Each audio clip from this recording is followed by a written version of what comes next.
Hello friends, সবাইকে অনেক অনেক ভালোবাসা।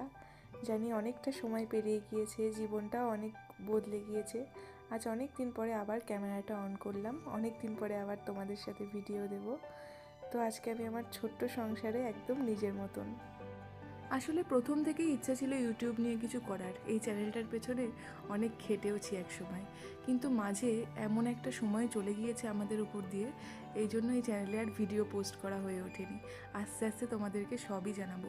ভাবলাম একটা গাছ যখন মরে যায়, সেই গাছটাকে জল দিলে যেরকম গাছ আবার বেঁচে উঠতে পারে, এই চ্যানেলটাকে ভালোবাসা দিয়ে যদি কিছুটা বাঁচিয়ে তোলা যায়, এটাই ভেবে এই চ্যানেলটা আবার আমার শুরু করা।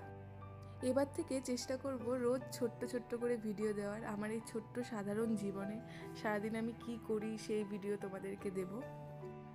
আজকে আর সেরকম কিছু আমার রান্না করার নেই, তা ঝটপট ঘরটা দেখো ম্যাজিক করে গুছিয়ে নিলাম। তো এই ঘরটা গুছিয়ে নিয়ে এবার পাশের ঘরটাও গোছাতে যাব, তোমাদেরকে দেখাচ্ছি। পাশের ঘরের খুব খারাপ অবস্থা রয়েছে, জামা কাপড় একদম এলোমেলো হয়েছিল। তো এটাকেও আমি চেষ্টা করব খুব তাড়াতাড়ি গুছিয়ে নেওয়ার। দেখো ম্যাজিক করে গুছিয়ে ফেলেছি। এই যে যাকে দেখছো, এর নাম হলো পুমপুম। এই পুমপুমকে কিন্তু আমরা চেন্নাই থেকে কিনে নিয়ে এসেছিলাম। এই যে এখন আমার ঘরটর গোছানো সব কমপ্লিট, এখন আমি একটুখানি রেস্ট নেব। একটু পরে আমার বিবি বাড়িতে আসবে, বাড়িতে আসার পর একসাথে খেয়ে দিয়ে আমরা কিন্তু ঘুমিয়ে পড়বো। তো কাজ করে খুব কষ্ট হয়ে গিয়েছে, এখন একটুখানি আমি রেস্ট নিয়ে নিই। তো বাই, আবার পরের ভিডিওতে তোমাদের সাথে দেখা হবে।